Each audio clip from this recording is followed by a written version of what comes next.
जय श्री झूलेलाल। सतनाम साखी सिंधी समाचार राजस्थान में तव्हांजो स्वागत है। दोस्तों, प्राचीन मंदिर झूलेलाल मंदिर प्राचीन मंदिर अथव। इहा दोस्तों तपोभूमि प्राचीन मंदिर जेको गुरुग्राम में आहे। जी हाँ दोस्तों, गुरुग्राम सांपनगली गाम में आहे। उन मंदिर में 5.25 फुट जी मूर्ति की स्थापना थी है भगवान श्री झूलेलाल साईं जी। जी हाँ दोस्तों, 5.25 फुट यानी विशाल काय मूर्ति की स्थापना थी है। हूँ तक अस बुधाए लायूं कि ये गाल इं है कि यो मंदिर लगभग 300-400 साल पुराणो है, प्राचीन है। सिंध का हिंद आए असांखे 78 का 80 साल लगभग थियण वारा आहिनि, पर यो मंदिर 400 साल पुराणो है।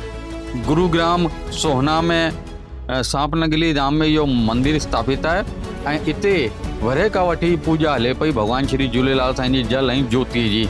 ऐं भगवान श्री झूलेलाल के नाले सां भी इते सब मञंदा आहिनि ऐं बाबा झूलेलाल भी चईंदा आहिनि। अनेकों नालनि सां इहो पूरो हिते जो क्षेत्र है जेको सिंधियुनि जो न आहे। मज़े जी ॻाल्हि ॾिसो तव्हां, इहो सिंधियुनि जो कान्हे, हिते हिकु भी सिंधी कान अथव हिन पूरे गांव के अंदर, पर युगो युग का यानी कि कई सौ सालन का इते निरंतर भगवान श्री झूलेलाल साईं जी पूजा आराधना हले पई।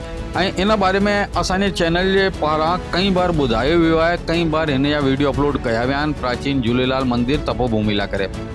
पर दोस्तों, जीअं कि असांजे वीडियो का पश्चात पोइ कई हज़ारों कई लखे सिंधी हिते विया ऐं दर्शन कया अथनि ऐं उन्हनि जूं मुरादूं भी पूरियूं थियूं आहिनि। त कंहिं सिंधी भाउ जे दिलि में आयो कि हिते भगवान श्री झूलेलाल साईं जी मूर्ति की स्थापना भी थियणी घुरिजे, त उन्हनि उते जे महंत श्री लोकेश भगत जी का वार्ता कई ऐं चयनि कि भई हिते मूर्ति स्थापना थियणी घुरिजे।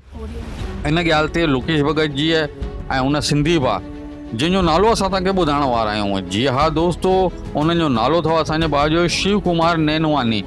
उन्हनि लोकेश भगत जी जेका उते महंत आहिनि, जिन पीढ़ियूं दर पीढ़ियूं हिते सेवा हलंदी आई आहे, उन्हनि हिन ॻाल्हि ते वेही करे काफ़ी चर्चा कई।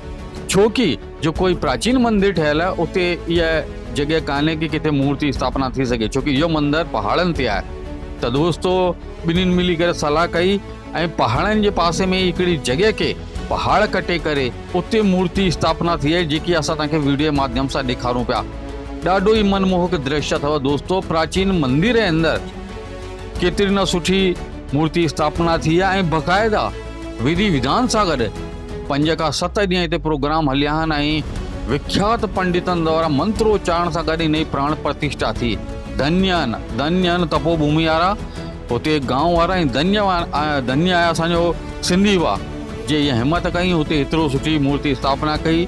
कीर्तिमान थियो हुनजो परिवार ऐं सभई जेका आहिनि ख़ुशि थी विया हुते जा माण्हू। ऐं दोस्तों, मूर्ति स्थापना खां पहिरीं जेके हुते गांव वारा आहिनि, जेके हुते भॼन कीर्तन ऐं जेका हुते कलश यात्रा इत्यादूं ऐं ध्वज इत्यादि खणी करे जेकी यात्राऊं कढियूं आहिनि, जेकी असां तव्हांखे वीडियो माध्यम सां मूर्ति स्थापना बक़ाइदा पहाड़ कटे करे स्थापित कई हुई है ऐं ॾाढे सुहिणे नमूने सां जेको वीडियो जे माध्यम सां तव्हां ॾिसो पिया। हिन जे चारों तरफ़ पाणी जा फंवारा लॻल अथव। जल देवता आहे त जल जी हिते व्यवस्था कई हुई है, जिन जो कमु प्रारंभ आहे।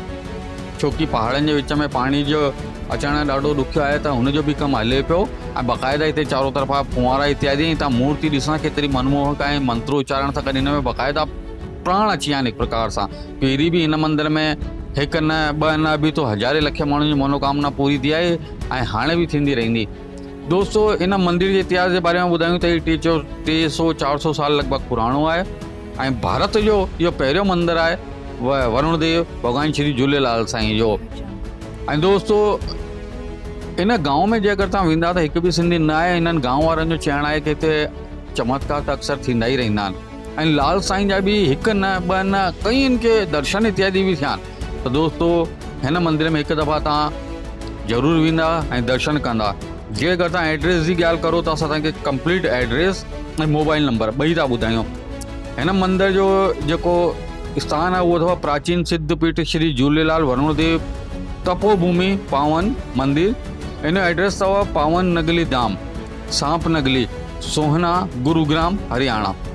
जेकर मोबाइल नंबर जी ॻाल्हि करूं त 9728824949। ये असां स्क्रीन ते भी नंबर विझूं था। जेकर कंहिंखे दर्शन करना ऐं उते लोकेशन इत्यादि खपे त तव्हां हिन नंबर के माध्यम सां तव्हां संपूर्ण एड्रेस वठी था सघो। इन ही प्रकार जा वीडियो ॾिसण लाइ करे तव्हां असांजे चैनल खे लाइक कंदा, सब्सक्राइब कंदा ऐं शेयर कंदा। जय श्री झूलेलाल।